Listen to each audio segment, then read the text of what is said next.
Picture this. It's December 7th, 1942, and you're a German harbor guard walking your routine patrol along the docks of Bordeaux, one of Nazi Germany's most important Atlantic ports. The massive concrete U-boat pens stretch out before you like monuments to German engineering supremacy, housing the submarines that are systematically strangling Britain's supply lines and bringing the Reich closer to what seems like inevitable victory. The harbor is a fortress within a fortress, protected by layers of defenses that make it one of the most secure military installations in all of occupied Europe. Suddenly you hear a splash in the darkness, then another. You peer into the black water of the Gironde River, but see nothing unusual, just the gentle lapping of waves against the hulls of merchant ships loaded with vital supplies for the German war machine. The sound could be anything: debris from the docks, a fish jumping, or perhaps just the wake from a patrol boat making its rounds through the harbor. You continue your patrol, unaware that your life is about to change forever. What you don't realize is that 10 British Royal Marines are silently paddling through the harbor in tiny two-man canoes, having traveled over 100 miles through enemy-controlled waters to reach this moment. They're carrying enough explosives to cripple Germany's Atlantic shipping operations, and they're about to attach limpet mines to ships that the German Navy considers absolutely secure behind layers of defenses that have never been penetrated. In less than 6 hours, massive explosions will rock the port, sending German vessels to the bottom and proving that no Nazi stronghold is beyond the reach of British determination and ingenuity. Drop a comment and tell me where you're watching from. Whether you're a military history enthusiast in Portsmouth, a naval buff in Hamburg, or discovering this incredible story from somewhere completely unexpected, I love connecting with our global community. The story you're about to hear will completely redefine everything you think you know about courage, determination, and the lengths that ordinary men will go to achieve the impossible. Today, we're going to reveal how 10 Royal Marines in flimsy canoes penetrated the heart of Nazi-occupied France, how they turned children's toys into weapons of war, and how their seemingly suicidal mission became one of the most successful and influential special operations of World War II. To understand how 10 men in canoes could strike at the heart of the German war machine, we need to go back to 1942. When Britain was fighting for its very survival against an enemy that seemed to be winning on every front. The situation was desperate beyond anything that modern audiences can easily comprehend. The German U-boat campaign was systematically destroying British shipping, sinking merchant vessels faster than they could be replaced, and bringing Britain dangerously close to starvation and complete defeat. Every day, vital supplies of food, fuel, and raw materials disappeared beneath the Atlantic waves, victims of German submarines that seemed to strike with complete impunity from bases scattered along the conquered coastline of Europe. The statistics were terrifying. In 1942 alone, German U-boats sank over 1,600 Allied ships, representing millions of tons of supplies that would never reach Britain. The island nation was slowly being strangled by an enemy that controlled the seas around it. The port of Bordeaux had become one of Germany's most important naval bases on the Atlantic coast, a heavily fortified stronghold that served as home to both the U-boats that were destroying British shipping and the massive cargo ships that carried vital supplies between Germany and its occupied territories. The harbor was far more than just a port. It was a crucial link in the German war machine that enabled the Reich to project power across the Atlantic and maintain its grip on occupied Europe. The strategic importance of Bordeaux could hardly be overstated. The port handled enormous volumes of cargo that were essential to the German war effort, from raw materials needed for weapons production to luxury goods that helped maintain morale in the Reich. The harbor also served as a major base for the German Navy's surface raiders and submarines, providing repair facilities, fuel, and supplies for the vessels that were slowly but surely winning the Battle of the Atlantic. The port was protected by extensive coastal defenses that had been designed by the best military engineers in the German Reich. Anti-aircraft guns covered every approach, coastal artillery commanded the river approaches, patrol boats maintained constant surveillance of the waterways, and thousands of German troops were stationed throughout the area to guard against any possible attack. The entire region had been turned into what German commanders considered an absolutely impregnable fortress. British intelligence had identified Bordeaux as a crucial target whose destruction could significantly disrupt German shipping operations and force the enemy to divert valuable resources from offensive operations to coastal defense. But the port presented what seemed like an impossible challenge for conventional military forces. Bordeaux was located over 60 miles inland from the Atlantic Ocean, protected by the complex Gironde River estuary and surrounded by German-controlled territory where thousands of enemy troops were stationed. Any conventional attack would require massive resources, including heavy bombers, naval support, and thousands of ground troops with little chance of achieving surprise and enormous likelihood of catastrophic casualties. The German defenses were simply too strong and too well positioned for conventional forces to overcome without paying an unacceptable price in men and equipment. Into this seemingly impossible situation stepped Major Herbert Blondie Hassler, a Royal Marines officer whose unconventional thinking and innovative approach to warfare would soon make him one of the most famous special operations commanders of World War II. Hassler was a remarkable individual who combined traditional military professionalism with a creative mind that was constantly seeking new solutions to tactical problems that conventional thinking considered unsolvable. Hassler had been studying the problem of attacking heavily defended ports for months, analyzing intelligence reports, and studying the defenses of German installations throughout occupied Europe. He had concluded that conventional military thinking was completely inadequate for the challenges involved in striking at targets that were protected by the full might of the German military machine. The key insight that would make Operation Frankton possible came from Hassler's understanding that the effectiveness of German defenses depended on their ability to detect and respond to conventional threats. The massive guns, radar installations, and patrol boats that protected Bordeaux were all designed to counter attacks by large forces using conventional weapons and tactics. But what if the attack came from a direction and in a form that the Germans had never considered? Hassler understood that the key to success lay not in overwhelming force or advanced technology, but in stealth, surprise, and the willingness to attempt something so audacious that the enemy would never see it coming. He had been experimenting with small boats and unconventional attack methods, developing techniques that seemed more like elaborate pranks than serious military operations.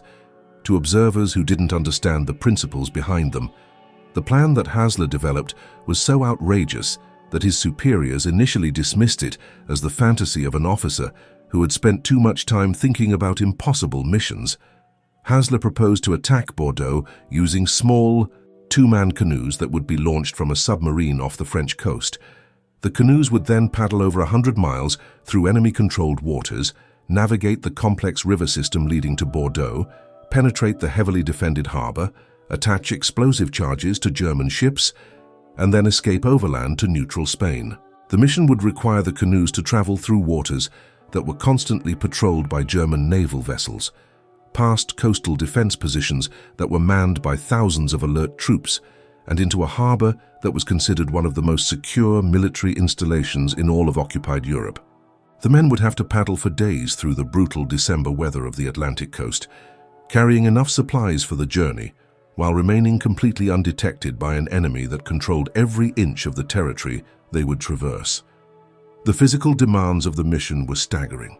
The raiders would have to paddle tiny boats through rough seas and river currents for over 100 miles, carrying heavy loads of explosives and equipment while maintaining the strength and alertness needed for combat operations at the end of their journey. They would have to do all of this in December weather conditions that could kill unprepared men within hours of exposure. When Hassler first presented his plan to Combined Operations Headquarters in London, the reaction was a fascinating mixture of admiration for his audacity and genuine concern for his mental health. The mission seemed to violate every principle of military common sense and tactical wisdom that had been developed through centuries of warfare and refined through the bitter experiences of the current conflict.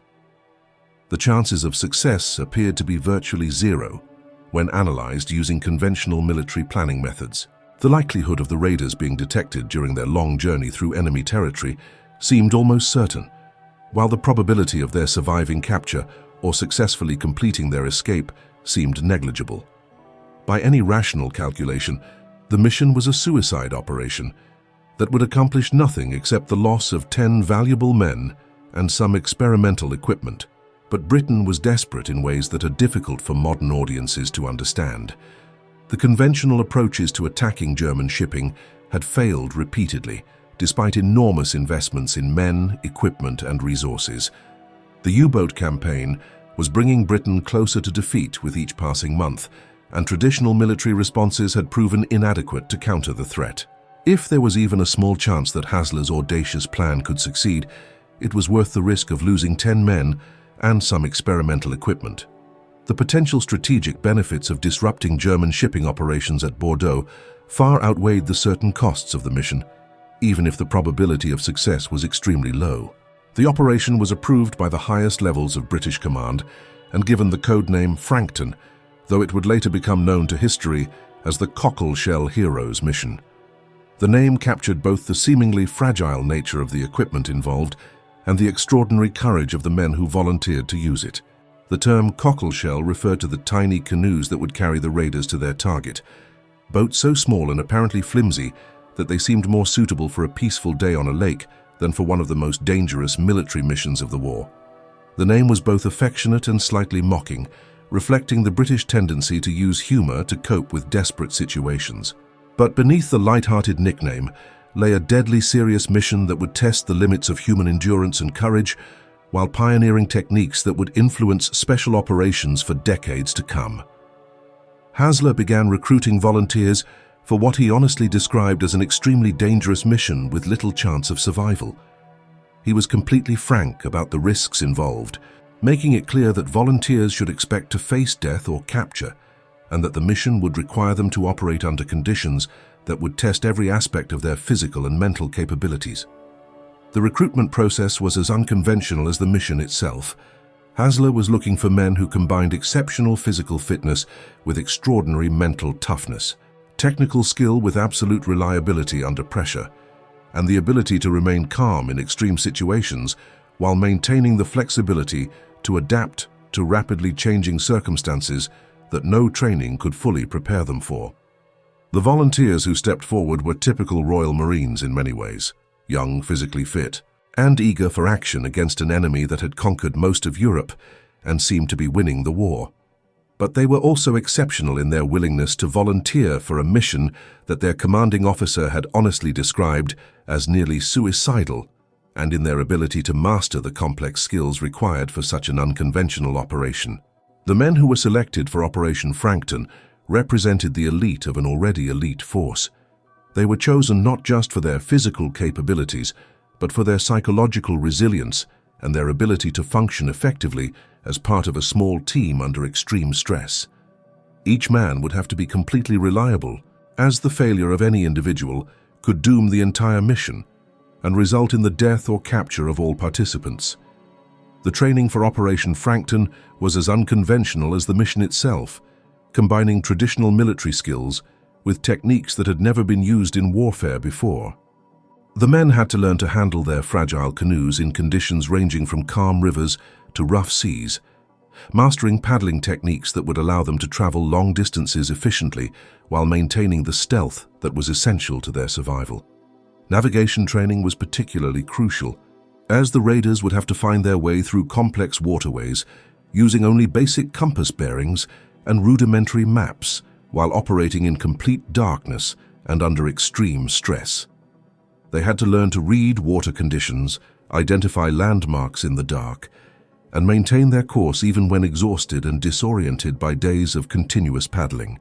The men practiced paddling in formation through darkness and rough weather, learning to communicate silently through hand signals and subtle movements while coordinating their actions without being detected by enemy observers. They developed techniques for moving through shallow water, hiding their canoes during daylight hours, and approaching targets without creating wakes or sounds that might alert German sentries. They studied German ship recognition with the intensity of scholars, learning to identify different types of vessels in darkness and to assess their strategic value as targets. They memorized harbor layouts, studied tide tables and current patterns, and learned to calculate the precise placement of explosive charges needed to sink ships of different sizes and construction. Most importantly, they learned to think like commandos rather than conventional soldiers, understanding that their mission would require constant improvisation and individual initiative rather than adherence to standard military procedures. They had to develop the mental flexibility to adapt to unexpected situations while maintaining the discipline needed to work effectively as a team under extreme pressure. The canoes themselves were marvels of British engineering ingenuity, specially designed boats that represented a perfect compromise between the conflicting requirements of the mission. Each canoe had to be light enough for 2 men to carry over rough terrain, small enough to be deployed from a submarine, seaworthy enough to survive a 100-mile journey through rough waters, and stable enough to serve as a platform for attaching explosive charges to ship hulls. The boats were just over 15 feet long and weighed less than 90 pounds when empty, making them light enough for 2 men to carry but sturdy enough to survive the rough conditions they would encounter during their long journey through enemy waters. The construction was a masterpiece of weight-saving engineering, using advanced materials and techniques to create boats that were both incredibly light and surprisingly durable. Each canoe was equipped with special fittings for carrying explosives, supplies, and equipment, along with modifications that would allow the crews to approach ships silently and attach magnetic mines to steel hulls without being detected. Every detail had been carefully considered and tested, from the special paddles that made minimal noise when used properly to the camouflage schemes that would help the boats blend into the dark water of rivers and harbors. The boats were designed to be as invisible as possible to enemy observers, with low profiles that would be difficult to spot even in daylight, and dark colors that would make them nearly impossible to see at night. The crews were trained to paddle in ways that minimized splashing and wake formation, techniques that required considerable skill and practice to master effectively. The explosive charges that the raiders would carry were equally ingenious. Specially designed limpet mines that could be attached to ship hulls below the waterline and set to detonate hours after the raiders had escaped from the immediate area. Each mine contained enough explosive to blow a hole in a ship's hull large enough to sink even the largest cargo vessel, and the delayed fuses would give the raiders time to complete their mission and begin their escape before the explosions revealed what had happened. The mines were designed to be attached quickly and silently, with magnetic clamps that would hold them securely to steel hulls and waterproof timers that would function reliably even after hours of immersion. The explosive charges were carefully calculated to cause maximum damage while being light enough for the raiders to carry multiple mines without overloading their tiny boats. The timing mechanisms were particularly sophisticated, allowing the raiders to set different detonation times for different targets to create maximum confusion among German defenders and to ensure that all the explosions would occur after the raiders had had time to escape from the immediate area. On the night of December 7, 1942, HMS Tuna, a British submarine, surfaced off the French coast near the mouth of the Gironde River and prepared to launch one of the most audacious military operations of World War II. The submarine had traveled hundreds of miles through U-boat-infested waters to reach the launch point, navigating carefully through German patrol areas while carrying the 5 canoes and 10 men who would attempt to strike at the heart of the German war machine. The submarine's journey to the launch point had been fraught with danger, as German U-boats and patrol aircraft were constantly searching for Allied vessels in the waters off occupied France. The crew of HMS Tuna had to use all their skill and experience to avoid detection while positioning themselves precisely at the coordinates that would give the raiders the best chance of success.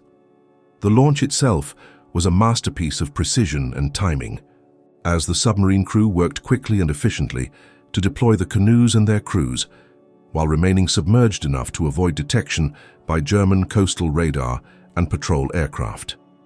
The sea conditions were rough, with waves that threatened to swamp the tiny boats before they could even begin their journey.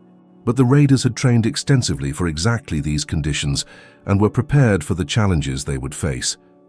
The moment when HMS Tuna submerged and disappeared beneath the waves, leaving the 10 Marines alone in their tiny boats on the dark Atlantic, was perhaps the most psychologically challenging moment of the entire mission. The raiders were suddenly completely on their own. over 100 miles from their target, surrounded by enemy-controlled territory, and completely dependent on their own skills and determination for survival. There would be no rescue if things went wrong, no support if they encountered German patrols, and no second chances if they made critical mistakes. The submarine would not return to pick them up. Their only hope of survival was to complete their mission successfully, and then make their way overland through hundreds of miles of occupied territory to reach neutral Spain. The journey up the Gironde River was an epic test of endurance, navigation skill, and psychological resilience that pushed the raiders to the absolute limits of human capability. They had to paddle through the night and hide during the day, finding concealment along the riverbanks, while German patrols passed within yards of their hiding places. They were traveling through one of the most heavily defended areas of occupied Europe, where thousands of German troops were stationed specifically to guard against exactly the kind of attack they were attempting. The physical demands of the journey were extraordinary and would have defeated less determined men within hours of beginning. The raiders had to paddle for hours through rough water while carrying heavy loads of explosives and equipment, maintaining the strength and alertness needed for combat operations, while dealing with fatigue that accumulated with each passing hour. The December weather was brutally cold, with temperatures that made hypothermia a constant threat, and conditions that would have been challenging even for experienced sailors in larger, more seaworthy vessels. The raiders were exposed to wind, spray, and cold that sapped their strength and made every mile of the journey an ordeal of endurance. But the psychological pressure was even more intense than the physical challenges, creating stress levels that would have broken most men long before they reached their target. Every sound could indicate the approach of a German patrol, every light could mean discovery and capture, and every mile brought them deeper into enemy territory with less chance of escape if their mission was discovered. The men had to maintain absolute silence and perfect coordination while dealing with fatigue, cold, and the constant stress of operating behind enemy lines where capture would mean certain death. They had to suppress their natural human responses to fear and exhaustion while maintaining the technical precision needed to navigate accurately and avoid detection. As they traveled up the river, the raiders encountered numerous German positions and patrol boats, forcing them to use all their training and ingenuity to remain undetected.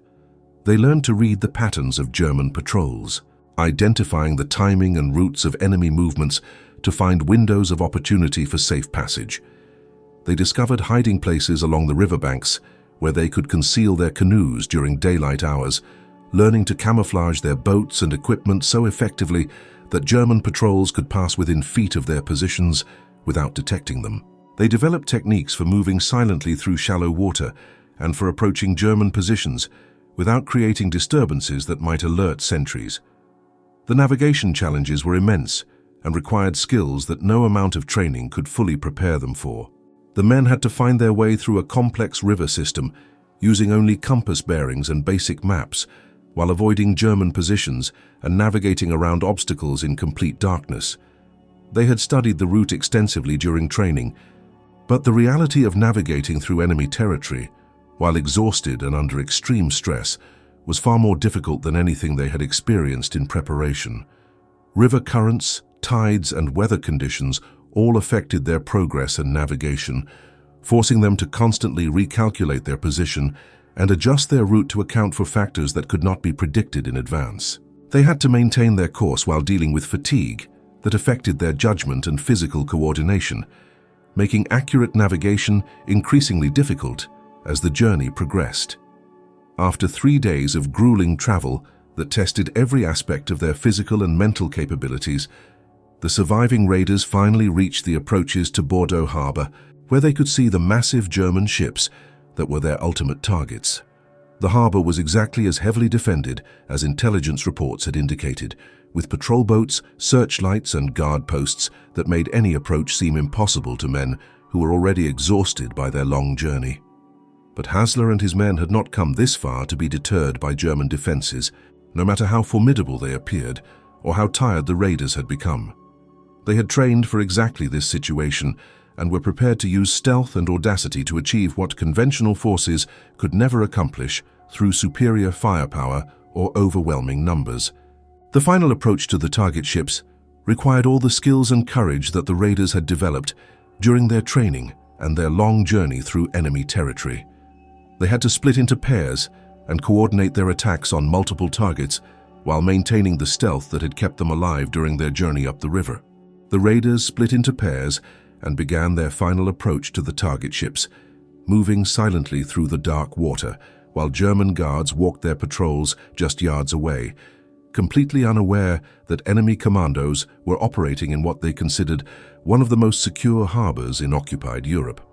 The psychological pressure during this phase was almost unbearable, as the men knew that discovery would mean not only their own death or capture, but the failure of a mission that could significantly impact the war effort. The process of attaching the limpet mines to the German ships was a masterpiece of stealth and technical skill that required the raiders to overcome challenges that no amount of training could fully prepare them for. They had to approach massive steel hulls in tiny boats that could be swamped by the wake of a passing vessel, attach explosive charges below the waterline while floating in unstable platforms, and set the timers for detonation hours later. Each mine had to be placed precisely to cause maximum damage, and the raiders had to work quickly and silently while floating in boats that could be detected at any moment by German sentries or patrol boats. The technical challenges were enormous, as the men had to handle explosive devices and timing mechanisms while dealing with cold, fatigue, and the constant fear of discovery. The psychological pressure during this phase of the mission was almost unbearable, as the raiders had to maintain perfect concentration and technical precision while operating under conditions that would have paralyzed most people with fear. They had to suppress their natural responses to stress and danger while performing complex technical tasks that required steady hands and clear thinking. Working in pairs with coordination that had been perfected through months of training, the raiders systematically attached their explosive charges to 6 German ships, including cargo vessels that were carrying vital supplies for the German war effort and were considered absolutely secure in their heavily defended harbor. Each mine was carefully placed and timed to create maximum damage and confusion when the explosions occurred. The selection of targets required tactical judgment that balanced the strategic value of different ships against the risks involved in attacking them. The raiders had to assess the defenses around each potential target, the likelihood of successful mine placement, and the probable impact of destroying each vessel on German shipping operations. The escape from the harbor was as dangerous as the approach had been, as the raiders had to navigate back through the German defenses while carrying the evidence of their mission and knowing that the explosives they had placed would soon reveal what they had accomplished. They had to move quickly enough to get clear of the immediate area before the explosions occurred, but carefully enough to avoid detection by the German guards who were still patrolling the harbor. The timing of the escape was crucial, as the raiders had to balance the need to get away from the harbor before the explosions occurred, against the risk of moving too quickly and creating disturbances that might alert German sentries. They had calculated the timing carefully, but the reality of escaping through enemy defenses while exhausted and under extreme stress was more challenging than any training exercise. As dawn broke on December 12, 1942, massive explosions rocked Bordeaux harbor as the limpet mines detonated simultaneously, sending German ships to the bottom and creating chaos among the defenders who couldn't understand how their supposedly impregnable harbor had been penetrated by enemy forces. The explosions were so powerful that they were heard for miles, and the resulting fires and sinking ships created a scene of destruction that shocked German commanders and demonstrated that no Nazi stronghold was beyond the reach of British determination. The immediate tactical results of the raid exceeded all expectations, as the explosions sank or severely damaged 6 German ships and disrupted harbor operations for weeks. The destroyed vessels represented millions of tons of shipping capacity that could no longer be used to support German military operations, and the damage to harbor facilities would take months to repair fully. But the strategic impact was even more significant than the immediate tactical results, as the raid forced the Germans to divert thousands of troops and massive resources to coastal defense throughout occupied Europe. Resources that could no longer be used for offensive operations against the Allies, had to be redirected to protecting installations that had previously been considered absolutely secure. The psychological impact on German morale was devastating and spread far beyond the immediate area of the attack. The raid demonstrated that British forces could strike anywhere, anytime, regardless of how heavily defended a target might appear or how far it was from the front lines. The fact that 10 men in tiny boats had penetrated one of Germany's most important naval bases created fear and uncertainty that spread throughout the German military and forced commanders to question the security of installations they had considered absolutely safe. But the cost of success was enormous and sobering, as only 2 of the 10 raiders survived the mission to tell their story. Some were captured during the escape attempt and executed by the Germans in violation of international law governing the treatment of prisoners of war, while others died from exposure and exhaustion during their attempts to reach neutral Spain through hundreds of miles of occupied territory. The survivors, Major Hasler and Marine Bill Sparks, managed to evade capture and eventually reached safety after an epic journey through occupied France that was almost as remarkable as the original mission. Their escape required them to travel hundreds of miles through enemy territory while being hunted by thousands of German troops who were searching for the raiders responsible for the harbor attack. They survived by using their military training, the assistance of brave French civilians who risked their lives to help Allied servicemen, and sheer determination to reach the Spanish border after weeks of hiding and traveling through some of the most dangerous territory in occupied Europe. Their journey took them through forests, across rivers, and over mountains while avoiding German patrols and checkpoints that could have meant capture and death. The story of their escape highlighted the crucial role played by French resistance fighters and ordinary civilians who risked everything to help Allied servicemen evade capture. Without the assistance of these brave individuals, the survivors of Operation Frankton would never have reached safety, and their story would never have been told. The legacy of Operation Frankton extended far beyond its immediate tactical results to influence the development of special operations doctrine and inspire countless other missions throughout the remainder of the war and beyond. The raid demonstrated that small, highly trained units using unconventional methods could achieve strategic results that conventional forces could never accomplish, regardless of their size, equipment, or numerical superiority.